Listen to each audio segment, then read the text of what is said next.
What does the Quran say about lunar eclipse or blood moon?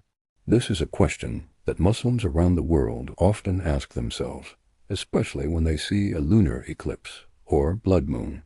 The truth is that the Quran does not explicitly mention or provide any specific details about lunar or solar eclipses. However, there are some general statements in the Quran that can be interpreted to have some relation to these astronomical phenomena. In this video, we will discuss what the Quran says about the lunar eclipse or blood moon. So if you want to know more, make sure to watch this video until the end. Assalamu alaikum wa rahmatullahi wa barakatuh. Before we begin, I would like to ask you all to support us by subscribing to our channel. Your support is very important for us to continue our mission of spreading knowledge about Islam. So let's get started. The first thing that we need to understand is that the Quran does not specifically address lunar or solar eclipses.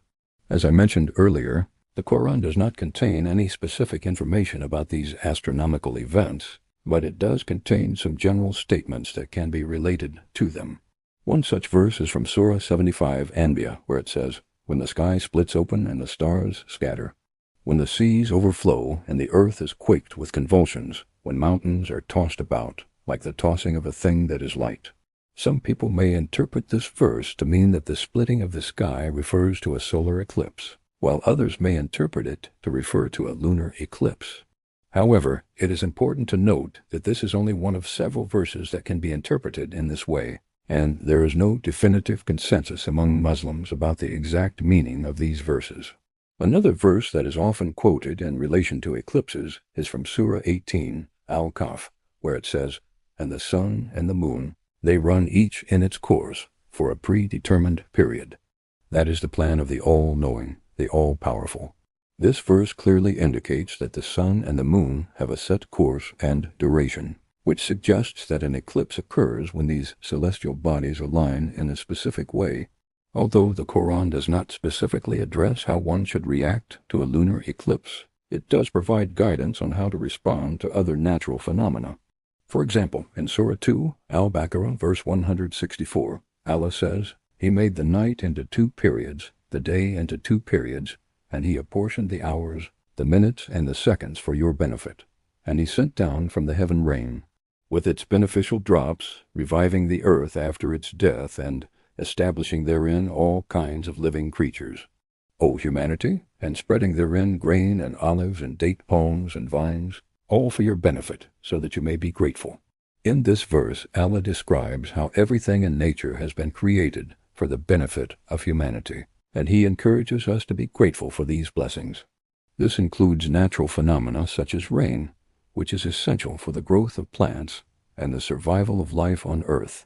By extension, this verse also reminds us to be grateful for other natural phenomena, including lunar and solar eclipses, which, although they may seem scary or mysterious, are still part of the natural order that Allah has created. It is important to note that the Quran emphasizes the greatness and power of Allah, and it often uses natural phenomena to convey this message. For example, in Surah 2, Al-Baqarah, verse 143, Allah says, "And He has subjected the night and the day to your service, as well as the sun and the moon, so that they become of service to you."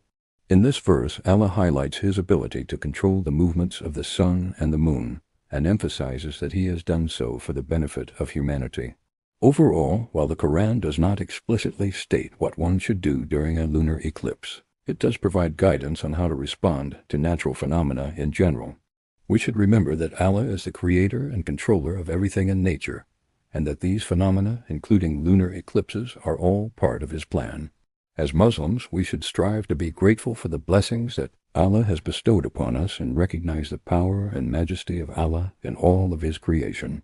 If you liked this video, then make sure to watch another video on what the Quran says about the new moon or hilal. Thanks for watching, and I hope you learned something new. If you want to support us, you can do so by following the link in the description below. Until next time, stay curious, stay informed, and most importantly, stay connected to Allah. Assalamu alaikum wa rahmatullahi wa barakatuh.